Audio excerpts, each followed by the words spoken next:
একসময়কার ব্যর্থ প্রকল্পকে নতুন করে ফের শুরু করতে চাইছে ঢাকা দক্ষিণ সিটি কর্পোরেশন। ঢাকায় আবারও বসেছে মিনি ওয়েস্ট বিন। চুরি ঠেকাতে স্টিলের পরিবর্তে এবার কংক্রিট ও ফাইবারের মিনি ওয়েস্ট বিন বসেছে কর্তৃপক্ষ। মঙ্গলবার পাইলট প্রকল্প হিসাবে রাজধানীর সায়দাবাদ বাস টার্মিনালে বসানো হয়েছে ২৮টি কংক্রিটের বিন। কর্মকর্তাদের দাবি, এই মিনি ওয়েস্ট বিন ৫০ বছর টেকসই হবে। পাইলট প্রকল্প সফল হলে কার্যকরের পরামর্শ নগর পরিকল্পনা বিশ্লেষকের। বিস্তারিত সুমন মাহমুদের প্রতিবেদনে। ২০১৬ সালে ঢাকার ২ সিটি কর্পোরেশন এলাকায় ফুটপাতে ১১,০০০ মিনি ডাস্টবিন বসানো হয়েছিল।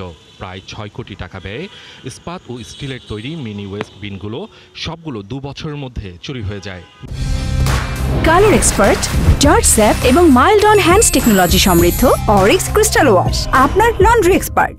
নিরাপত্তা ফিচার ও যথেষ্ট টেকসই না হওয়ায় এই প্রকল্পের অর্থ ব্যয় নিয়ে ওঠে নানা প্রশ্ন। আবারও সেই ব্যর্থ ও অর্থ অপচয়কারী মিনি ডাস্টবিন প্রকল্প নতুন করে পাইলটিং শুরু করেছে ঢাকা দক্ষিণ সিটি কর্পোরেশন।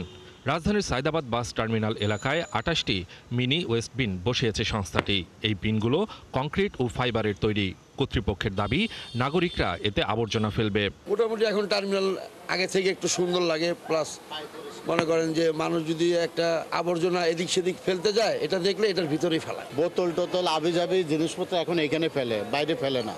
অনেক ভালো উদ্যোগ, আরও আগে নেওয়ার দরকার ছিল। থেকে পরিবেশ সুন্দর, পরিবেশ দূষিত থেকে আমরা বাঁচবো।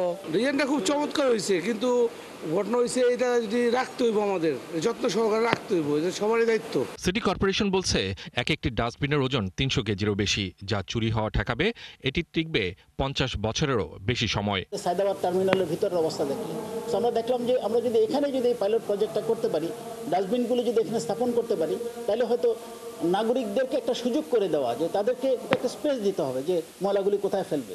পাইলট প্রকল্প বাস্তবায়িত হলে ঢাকা দক্ষিণ সিটি কর্পোরেশনের বড় বড় মার্কেট এবং ব্যস্ত এলাকাগুলোতে এই ওয়েস্ট বিন বিস্তারের কথা বলছে।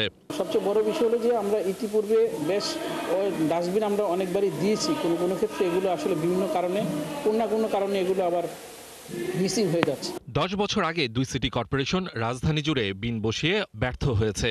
তাই জনগণের অর্থ ব্যয় করার আগে ভালো করে পরীক্ষা নিরীক্ষার তাগিদ বিশ্লেষকের। স্থানীয় জনগণ এই বিনগুলো ব্যবহার করতে পারবে কিনা, এতে আমাদের যে ওয়েস্ট ডিসপোজালের ক্ষেত্রে আমরা কতটুকু বেশি সাফল্য আনতে পারবো, এই বিষয়গুলো বিবেচনায় আনা হয়নি।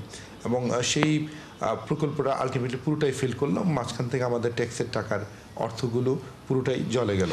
তো এখন কর্পোরেশন পাইলটিং অংশ হিসেবে বিনগুলোর তার যেই কোয়ালিটি এবং তার যে ম্যাটেরিয়ালস পরিবর্তন এনেছে, সেটা সাধুবাদযোগ্য। সড়কে চলাচলের পথে মানুষের প্রয়োজনে উৎপাদিত হয় বর্জ্য।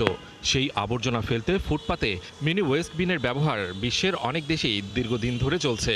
তবে বাংলাদেশের অতীতের অভিজ্ঞতা সুখকর নয়। সুমন মাহমুদ, ৭১, ঢাকা।